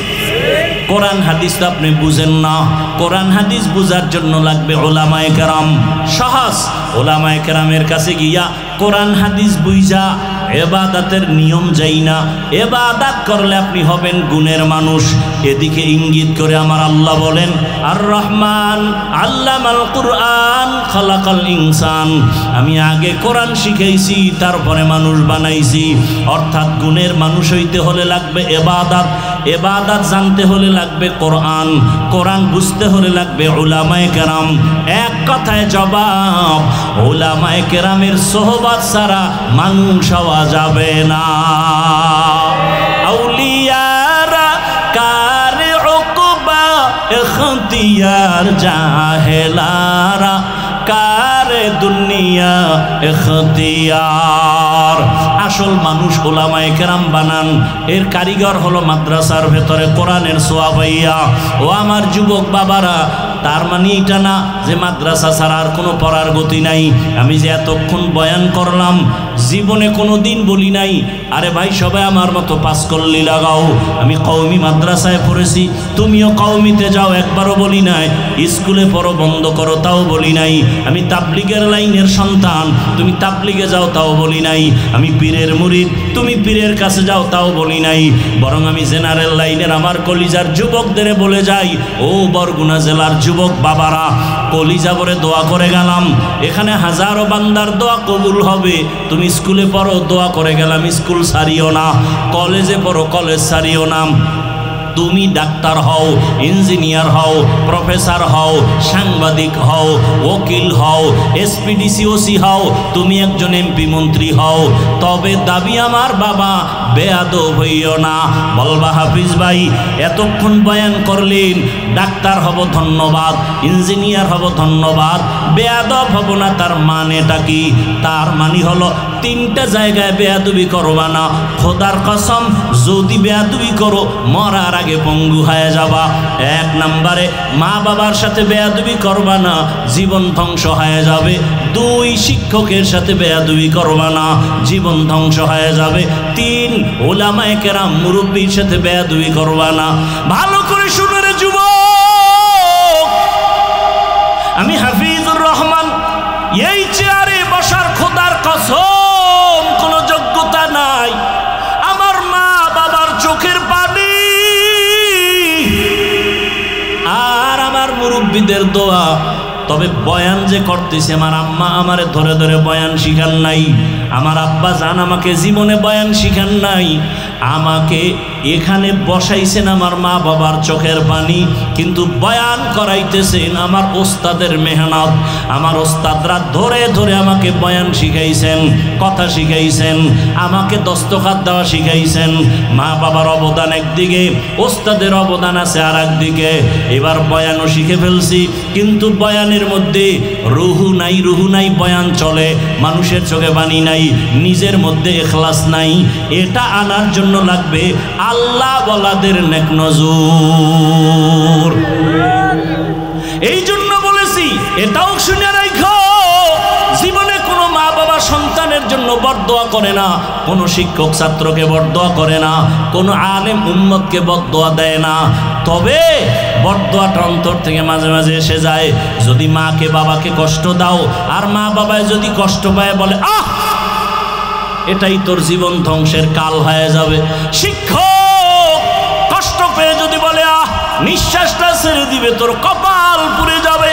রাস্তাঘাটে সারাদিন রাত চলি 12 মাস, রাস্তায় অনেক পাগল দেখি, ল্যাংটা পাগল। আশ্চর্যরা ইংলিশে কথা বলে, আরবিতে কথা বলে। চিন্তা করলাম রাস্তার ল্যাংটা পাগলে কেন ইংলিশে কথা বলে, রাস্তার ল্যাংটা পাগল কেন আরবি কথা বলে।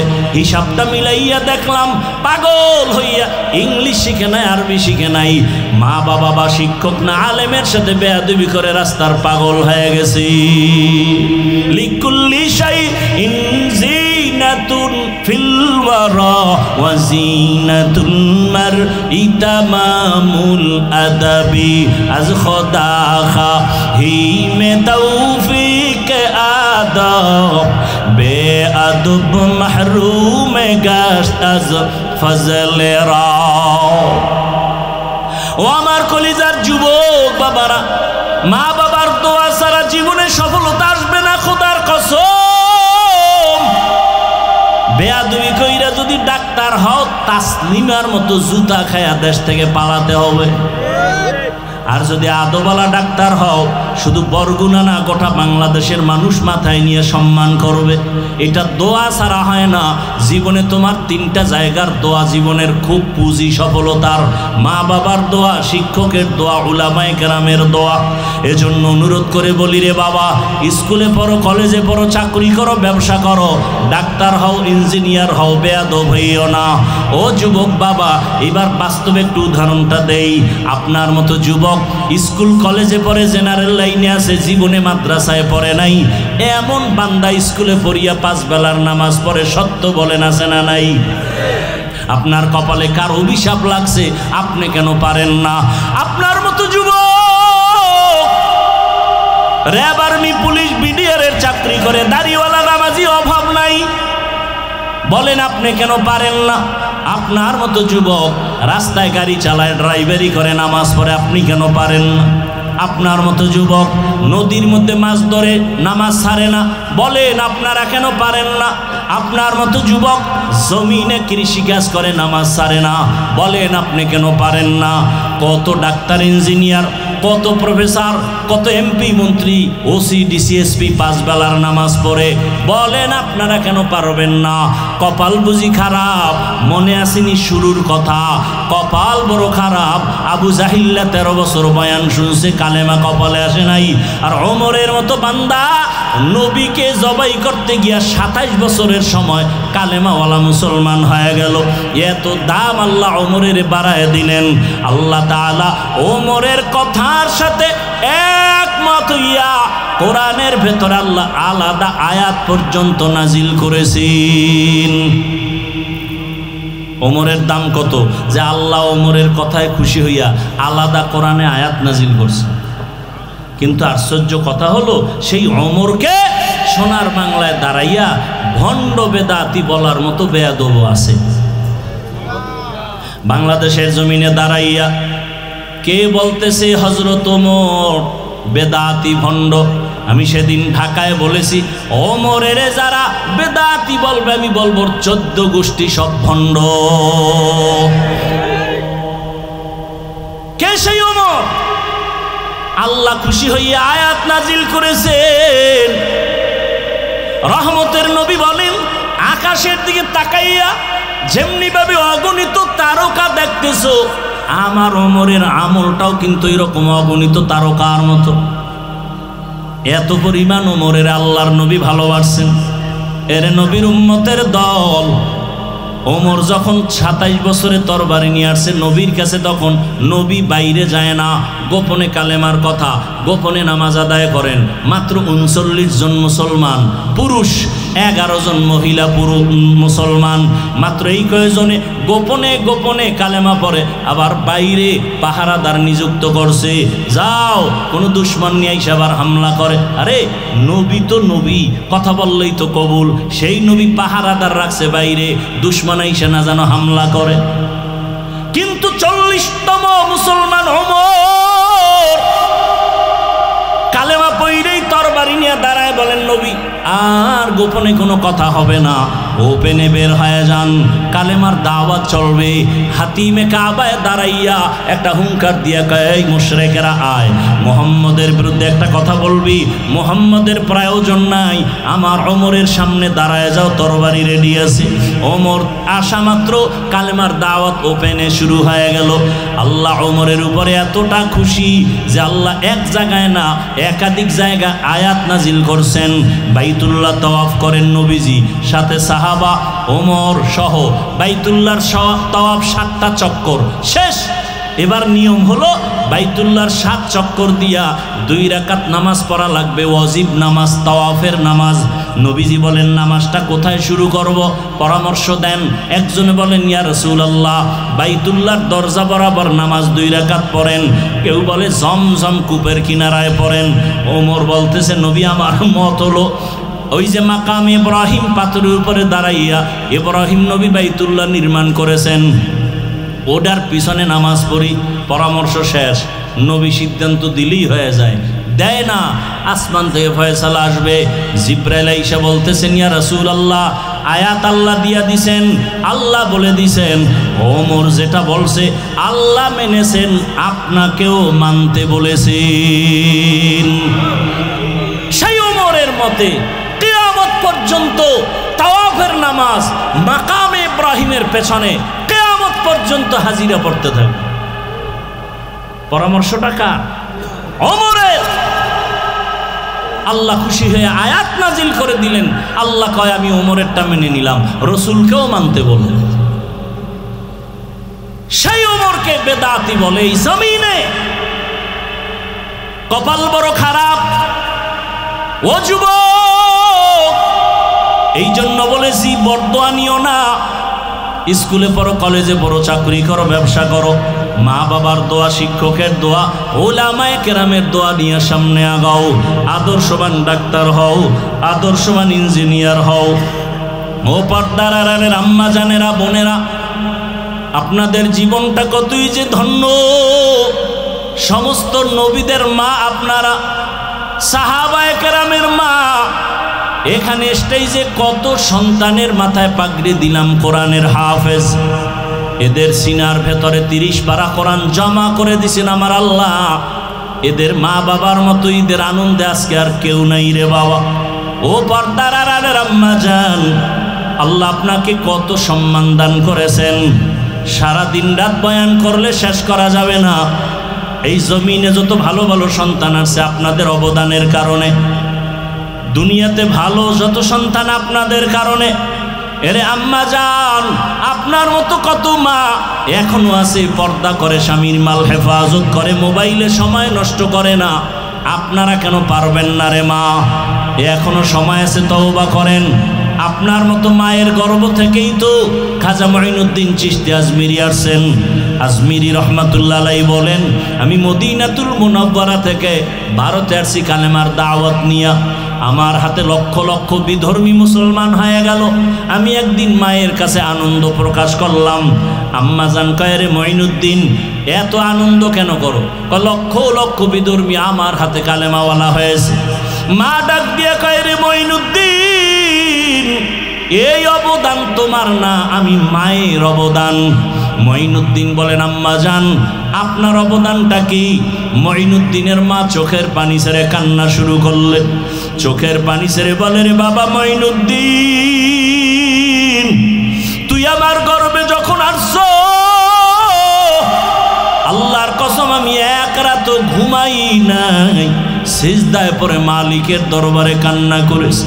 ও দয়ার মালিক, আমার গর্বের সন্তান তুমি ওলি হিসাবে দুনিয়ায় পাঠাইও। ও মঈনুদ্দিন, আমি মাওলার কাছে দোয়া করতে করতে যখন তুই দুনিয়াতে আসছো, আল্লাহর জাত ও সিফাতের কসম, আমি মা তোকে দুগ্ধ পান করানো যখন শুরু করলাম, যত বছর তোকে দুধ পান করাইছি, আল্লাহর কসম এক ফোঁটা দুধ আমি তোর মুখে বিনা অজুতে দেই নাই। যত দুধ পান করাইছি অজু সহকারে তোর মুখে দিয়েছি রে বাবা, এক ফোঁটা দুধ বিনা অজুতে আমি তোর মুখে দেই নাই রে বাবা। মঈনুদ্দিন মায়ের হাত ধরে কয়, মা দোয়া করো, এমন মায়ের সন্তান কেন জগৎ বিখ্যাত আল্লাহর গোলাম হবে না? ও পর্দার আড়ালের আম্মা জানেরা, আল্লাহ এত সম্মান আপনাদের দান করেছেন। আপনারা খাদিজা রাদিয়াল্লাহু আনহার মতো নারী, ফাতেমা রাদিয়াল্লাহু আনহার মতো নারী, আয়েশা রাদিয়াল্লাহু আনহার মতো নারী, আপনারা তো ইসমাঈল নবীর মা হাজেরা আলাইহা সালামের মতো নারী, আপনারা তো ঈসা নবীর মা মারিয়াম আলাইহা সালামের মতো নারী। এ জমিনে আল্লাহর একটা বড় দুশমন ছিল ফেরাউন। জানেননি তার স্ত্রীর নাম কি? আসিয়া। কত বড় বেঈমানের ঘরে থাকিয়া আসিয়ার ঘটনা জানেন? এত বড় আল্লাহর পেয়ারা হয়ে গেছেন। আসিয়াকে আল্লাহ এতটা কবুল করেছেন, রহমতের নবী বলেন কিয়ামতের ময়দানে আমি মুহাম্মদের সাথে আসিয়ার সাথে জান্নাতে বিবাহের ব্যবস্থা হয়ে যাবে। এরে আম্মা জানেরা, আপনার স্বামী তো ফেরাউনের মতো খারাপ না। আপনি কি পারতেন না স্বামীকে যদি বুঝাইতেন, ও স্বামী, আমি বাবা মায়ের মায়া সারিয়া তোমার সংসারে আসছি রে স্বামী, খাইয়াছি না খাইয়াছি কোনো দুঃখ নাই, জীবনে তো বিবাহের সিঁড়িতে পা রাখলাম, কোন দিন মরণ হবে জানা নাই। ও স্বামী, তোমার ঘরে এসে একটা দাবি আমার অন্তরে, তুমি আমারে খাওয়াইয়া রাখলো আলহামদুলিল্লাহ, তুমি আমারে না খাওয়াইয়াও যদি হাসি দাও তাতেও আলহামদুলিল্লাহ, তবে আমার দাবি হারাম টাকা কামাই করবা না, হারাম মাল ঘরের মধ্যে আনবা না, হারাম টাকার মাল খাইয়া সন্তানটার রক্ত নাপাক করব না, আমাদের রক্ত নাপাক করব না। আম্মা জান, আপনি যদি স্বামীটাকে একবার বলতেন, কোন স্বামী জীবন গেল হারাম মাল ঘরে নিতে সাহস পাইত না। এরে আম্মা জান, আপনি যদি 5 বেলার নামাজ পড়িয়া আল্লাহর কাছে দোয়া করে স্বামীকেও ডাকতেন, স্বামীও নামাজি হয়ে যাইত। এরে আম্মা জানেরা, একটু যদি চেষ্টা করতেন, সন্তানটাকে আদো বলা বানাইবার চেষ্টা করতেন, আপনার সন্তান আদো বলা হয়ে যাইত। আসিয়ার মতো বান্দি এই বেঈমানের ঘরে থাকিয়া এত ক্ষমতা, এত টাকা সব লাথি মেরে ফালাইয়া আসিয়া আমার মালিকের এমন পেয়ারা হয়ে গেলেন। একদিন ফেরাউন গোপনে দাঁড়ানো, আসিয়ার হাতের থেকে কি পড়ে গেল, ফেরাউন দেখতেছে, আসিয়া বিসমিল্লাহ বইলে ওইটা হাতের মধ্যে নিল। ফেরাউন বলে, তুমি কার নাম নিলা? আসিয়া টের পেয়ে গেল, এতদিন তো জানতো না ফেরাউন, এখন যেহেতু জেনেই ফেলল, এখন আর গোপন রেখে লাভ নাই। আসিয়া ডাক দিয়ে কয়, আমার মালিক, আমার রবের নাম আমার জবানে নিয়েছি। ফেরাউন ডাক দিয়ে কয়, মিশরের তো রব আমি, তুমি আবার কোন রবের নাম নিয়েছ? আসিয়া কয়, জানো না রে ফেরাউন, তোমার যিনি বানাইছেন তিনি আমার রব। ফেরাউন বলে, সর্বনাশ করলা, তিনি আমার রব হইয়া যদি আমারে রব না বলো, খোদা না বলো, আমার খোদাগিরির মূল্য থাকে না। মিশরের মানুষ জানতে পারলে সি সি করবে। আসিয়া, তুমি আমার একবার হলেও খোদা মানো? আসিয়া বলে, কল্লা দিব, আমি ঈমান দিতে পারবো না। এবার ফেরাউন বলে, তাহলে তুমি যদি জোরে না বলো, আস্তে আস্তে আমার কানে কানে একবার স্বীকার করো। আসিয়া চোখের পানি ছেড়ে বলে, ও ফেরাউন, দুনিয়ার এই মিশরের মানুষ তোমাকে ফাঁকি দিতে পারে, কিন্তু আমি এমন রবের গোলাম, পানির ভেতরে ডুব দিয়ে কি করি কেউ জানে না, আমার মালিক। ওয়াহুয়া মাআকুম আইনামা কুনতুম। আরে বান্দা যেদিকেই থাকে আমার মালিক সেদিকেই হাজির। আমার মালিকের ফাঁকি দেওয়ার কোনো সুযোগ নাই। আল্লাহ বলেন, ফাআইনামা তুওয়াল্লু ফাসাম্মা ওয়াজহুল্লাহ। রে বান্দা, তুই যেদিকেই তাকাও সেদিকেই আমার মাওলার কুদরত হাজির। আসিয়া বলে, ফেরাউন, মরিয়া যাব, তোমাকে একবারও খোদা বলে স্বীকার করব না। আসিয়া ডাক দিয়ে কয়, ফেরাউন ডাক দিয়ে কয়, আসিয়া রেডি হইয়া যাও, যদি আমাকে খোদা বলে স্বীকার না করো, তোমাকে আমি শুলিবিদ্ধ করে ফাঁসি দিয়া মেরে ফেলবো। আসিয়া বলে, মরতে রাজি, আমার মালিকের থেকে আমি জুদা হতে পারবো না রে ফেরাউন। ফেরাউন এবার ক্ষিপ্ত হইয়া এত বড় ক্ষমতাওয়ালা আসিয়ার মতো ব্যক্তির খানা বন্ধ করে দিল, বিছানাও বন্ধ করে দিল। এবার তারিখ দিয়ে দিল, আসিয়া যদি এতদিনের মধ্যে আমাকে রব বলে স্বীকার না করে, রেডি করো, ময়দানে ঘোষণা দিয়া দাও আসিয়ার ফাঁসি হবে। ঘোষণা দিয়া দিল, আসিয়াও মজবুত হয়ে গেল, মরিয়া গেল আমার মাওলাকে আমি ছাড়ব না। আমি দুনিয়াতে যারে আপন মনে করি, আরে কেউ তো আমার সাথে কবরে যাবে না। আমার ভাই বোন, মা বাবা, টাকা পয়সা, বাড়ি গাড়ি সব আমার থেকে আলাদা হইয়া যাবে। ওই কবরে থাকবে আমার মালিক। ওই আল্লাহকে নিয়েও যদি কবরে যেতে না পারি, আমার উপায় কি হবে? আসিয়া চোখের পানি ছেড়ে আল্লাহর কাছে কান্না করে, আজকে তারিখ হয়ে গেল, আসিয়ার শুলিবিদ্ধ ফাঁসি হবে। আসিয়াকে যখন হাতে পায়ে রশি লাগাইয়া ফাঁসির মঞ্চে নিবে যাচ্ছে, আসিয়া চোখের পানি ছেড়ে কাঁদতেছে। হঠাৎ করে দেখে জমানার নবী মূসা ওই পথ দিয়া হাইটা যায়। আসিয়া ডাক দিয়া কয়, রে নবী মূসা, আপনি জানেন নি আমি আসিয়ার খবর কি? নবী মূসা বলে, জানি, আজ তোমাকে ফাঁসির মঞ্চে নেওয়া হচ্ছে। আসিয়া ডাক দিয়ে কয়, নবী মূসা, আপনি তো তুর পর্বতে যান, আমার মাওলার সাথে মাঝে মাঝে কথা বলেন, আমাকে একটু বলবেন না আমি যে এখন মরতে যাইতেছি, আমার মাওলা এই মুহূর্তে আমার উপরে বেজার না খুশি? নবী মূসা ডাক দিয়া কয়, রে আসিয়া, এই মুহূর্তে আমার মালিক তোমার উপরে অনেক অনেক খুশি। আসিয়া এই কথা শুই না আসমানের দিকে তাকায় একটা চিৎকার দিছে, কোরআনের আয়াত। আসিয়া ডাক দিয়া বলে, ক্বালাত রব্বি বিনিলি ইনদাকা বাইতান ফিল জান্নাহ। ও দয়ার মালিক, তাকাইয়া দেখো,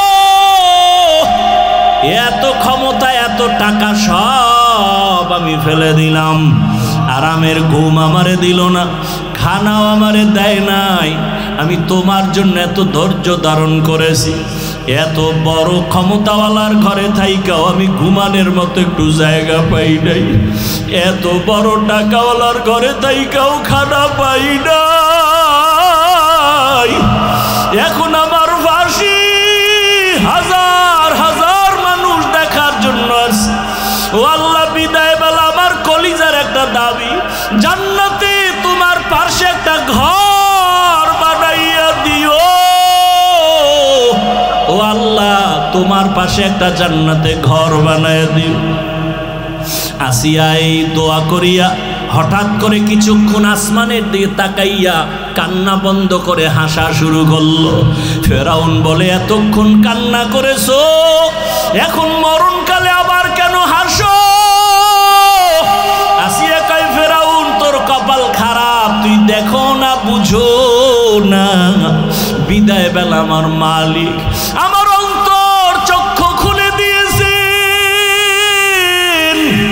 আমারে ঘুমানোর জায়গা দাও নাই, খানা দাও নাই, আমি মালিকের কাছে একটা জান্নাতে ঘর আমি চাইছি। আল্লাহ আমার অন্তর চক্ষু খুলে দিয়েছেন, আমি তাকাইয়া দেখি সেই জান্নাতের ঘরের ছবি, আর আমি দেখি লক্ষ লক্ষ ফেরেশতারা আমাকে নেওয়ার জন্য অপেক্ষায় আছে আসমানে। আমার রুহটা আমার মালিকের কাছে নিয়ে যাবে, তাড়াতাড়ি আমারে মৃত্যুদণ্ড দিয়া দাও, মরণ ভেদ করলে আমার মালিকের আমি এখন সাথে সাথে পেয়ে যাব। মরণের পর্দা উঠাইলেই আল্লাহ তো আদা করেছেন, ফামান কানা ইয়ারজু লিকা রাব্বিহি ফালইআমাল আমালান সালিহা ওয়ালা ইউশরিক বিইবাদাতি রাব্বিহি আহাদা। এরে বান্দা, যদি রবের সাথে মোলাকাত করতে চাও, শিরিক মুক্ত ঈমান আর আমল তৈরি করে নাও, মরণের পর্দাটা ভেদ করিয়া রবের সাথে তোমার মোলাকাত হয়ে যাবে। আসিয়া যখন হাসতে হাসতে মঞ্চে চলে গেল, মরণ হয়ে গেল, হাসতে হাসতে মালিকের দরবারে চলে গেল। ও আমার যুবক বাবারা, ও বৃদ্ধ বাবাজি, পর্দার আড়ালের মা বোনেরা, হেদায়াতের মালিক আমার আল্লাহ। ওরে আবু জাহাল 13 বছর নবীর বয়ান শুনিয়াও কালেমা পড়ে না। ওমরের মতো বান্দা 27 বছরে নবীকে জবাই করতে আসিয়া কালেমাওয়ালা হয়ে গেল। জীবনে শখ লাগাইয়া শখ মিটাইয়া মনের মতো তো গুনাহ কম করো নাই রে বাবা। মনের শখ মিটাইয়া মনে চাইছে দাড়ি কাটবা, কত কাটছো, এখনো কি তোমার শখ মিটে নাই? মনে শখ লাগছে বেপরদায় নারী নিয়ে আড্ডা দিবা, কত দিছো, এখনো কি শখ মিটে নাই রে বাবা? আর কত বছর দাড়ি কাটলে শখ মিটবে? আর কত বছর আড্ডা দিলে শখ তোমার পূরণ হবে? মনে শখ লাগছে পার্কে পার্কে ঘুরবা, আর কত বছর ঘুরলে তোমার মনের শখ পূরণ হবে? এবং এটাও বলো তোমার হায়াতের আর বাকি আছে কতদিন? চোখ দুইটা বন্ধ করে তাকাও, করোনার ভেতরে দেখো যুবকের লাশ, পানির মধ্যে গাড়ির নিচে ঘুমের বিছানায় শুধু যুবকের লাশ। কয়দিন আর বাঁচবারে বাবা? এখনো কি তওবা করবা না? মনেরে বুঝাও, তোমার মতো জেনারেল লাইনে পড়ুয়া যুবক আজকে চাকরি করে, ব্যবসা করে, ড্রাইভারি করে, নামাজ পড়ে, তুমি পারবা না কেন? কপাল বুঝি পুড়িয়া গেল। মনে মনে আমার আল্লাহকে তওবার নিয়তে ডাক দাও আর বলো, হে মালিক, এই ময়দানে আমার মতো গুনাহগার কেউ নাই। গুনার কারণে হাত না পাক, চোখ না পাক, জিহ্বা না পাক, অন্তর না পাক। ও আল্লাহ, তুমি জানো এই হাতের দ্বারা কত গুনাহ করেছি, চোখের দ্বারা কত গুনাহ করেছি, জবানের দ্বারা কত গুনাহ করলাম। আজকে থেকে তওবা করে নিলাম, মরিয়া গেল আর গুনাহ করব না, দাড়ি কাটবো না, নামাজ ছাড়বো না, বেপরদায় চলবো না, মা বাবার দোয়া নিয়ে চলবো, শিক্ষকের দোয়া নিয়ে চলবো, উলামায়ে কেরামের পরামর্শ নিয়ে নবীর তরিকায় চলবো। তওবা করার মতো যদি অন্তর তৈরি হয়, মুনাফিকি না থাকে, খাঁটি তওবার নিয়ত যাদের আছে, দুটো হাত আমার আল্লাহকে দেখাইয়া দাও। আয় আল্লাহ, হাতগুলো কবুল করে নেন, তওবা কবুল করে নেন, তওবার উপরে মজবুত হইয়া চলার তৌফিক দান করেন, আমিন।